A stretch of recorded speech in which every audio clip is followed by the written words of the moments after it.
Vous êtes bien avec nous sur Grand Lille TV en ce jeudi 27 juin. Ravi de vous retrouver pour une nouvelle édition du journal de la rédaction. Bonjour à toutes et à tous, bienvenue dans cette édition. D'abord la météo du jour en ce jeudi avec encore un beau soleil prévu aujourd'hui dans la région, des températures en légère hausse mais toujours pas caniculaire. On ne dépassera pas les 27 degrés cet après-midi à Lille.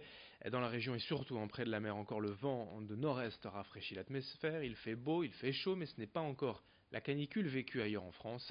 Cela pourrait être beaucoup plus chaud tout de même en fin de semaine, notamment ce samedi, on en reparlera avec les prévisions météo complètes juste après ce journal. Comme on pouvait s'en douter, face à cette météo chaude et ensoleillée depuis plusieurs jours, la pollution s'accentue. Cette semaine dans la Haute-France, Atmo annonce une qualité de l'air de 7 sur 10 aujourd'hui à Lille.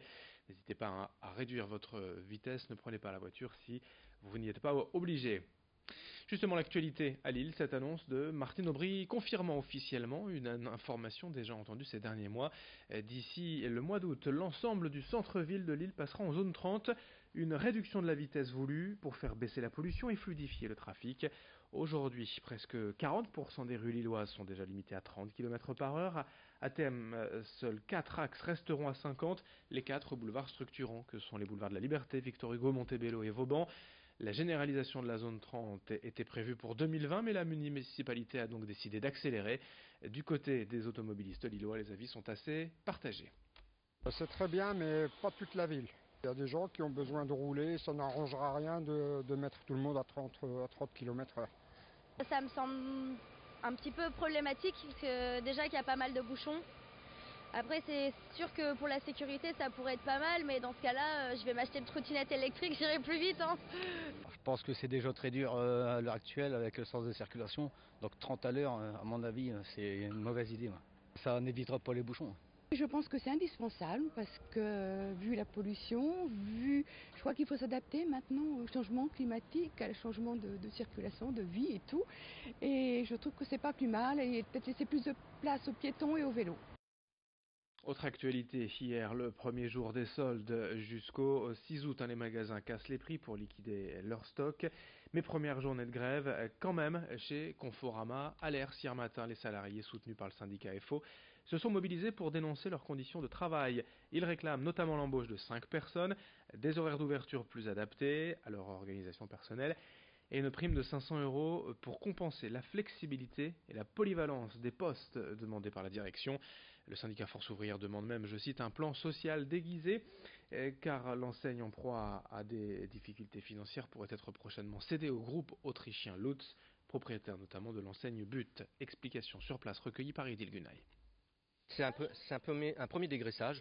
La direction va voir par exemple les personnes qui ont le moins d'ancienneté pour leur demander si ils sont aptes à la démission, etc. Ils ne remplacent pas les départs naturels à la retraite. On en a eu ici quelques-uns sur l'établissement. Ni les démissions spontanées. Bon, alors ça, on peut dire que ça fait partie du turnover du monde du travail. Sauf que quand vous êtes à des postes clés, on ne peut pas demander après à un autre salarié de remplacer à ce poste-là. C'est pas possible, quoi. Donc on réclame 5 embauches en CDI, notamment pour transformer quelques intérimaires au dépôt. Aujourd'hui, le dépôt tourne avec un employé en CDI. Enfin, je ne sais pas si vous voyez, c'est juste impossible, quoi. Une première à Lille hier, un magasin vendant du cannabis, du crack ou encore de la cocaïne. Une boutique éphémère de vente de drogue fictive. Bien évidemment, la Stupérette est une initiative de l'association Spiritech à l'occasion de la journée mondiale de l'ONU contre l'abus des drogues et le trafic illicite. Déjà menée à Paris, Marseille et Rennes, c'est une première à Lille. C'est un événement percutant pour réclamer la décriminalisation des usagers de drogue. Plutôt que de condamner, de mettre en prison les utilisateurs de stupéfiants, l'association propose de les accompagner sur le plan social et médical, mais ne réclame pas non plus pour autant la légalisation des lieux de vente de drogue. Créée en 1996 à Lille, l'association Spiritech accueille jusqu'à 600 personnes par an dans son local situé rue du Molinel.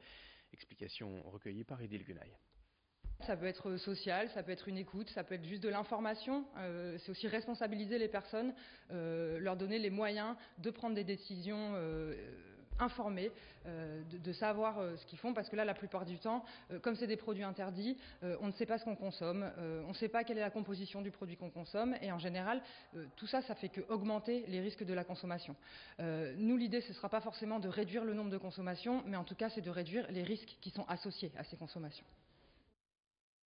En bref, dans ce journal, si vous êtes passionné de sport, de football et du LOSC et vous avez quelques talents d'orateur, pourquoi ne pas postuler pour remplacer Anne-Sophie Roquette au micro du stade Pierre-Mauroy? Le club cherche en effet sa nouvelle voix pour animer les soirs de match à domicile en compagnie de Charlie qui était déjà présente l'an dernier aux côtés d'Anne-Sophie Roquette.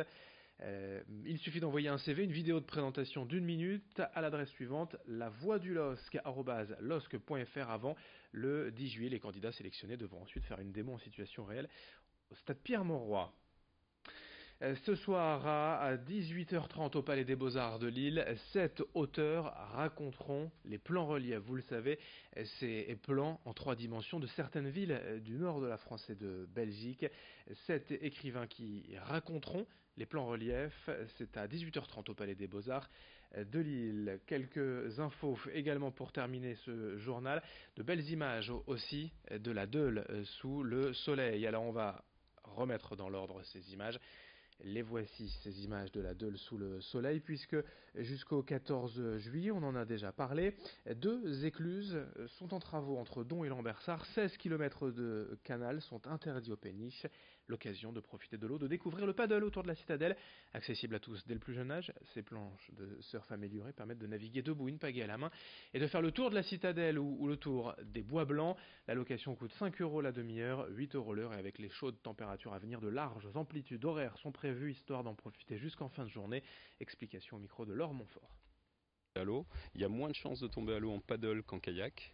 Et si jamais ça devait arriver, par le plus grand des hasards, de faire la bise aux poissons, c'est pas dramatique, parce que la planche, il est très facile de remonter dessus, plus facile que sur un kayak.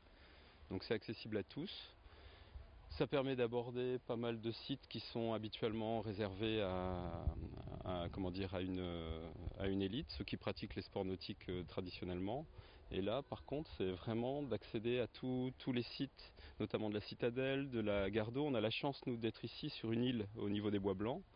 Donc on peut faire tout le tour, donc passer par Euratechnologie, la Gare d'Eau des Bois Blancs, faire le tour par le port fluvial et revenir par le Grand Gabarit jusqu'à la Citadelle. Fin de ce journal sur Grand Lille TV. Merci de votre fidélité. À suivre dans un instant vos prévisions météo.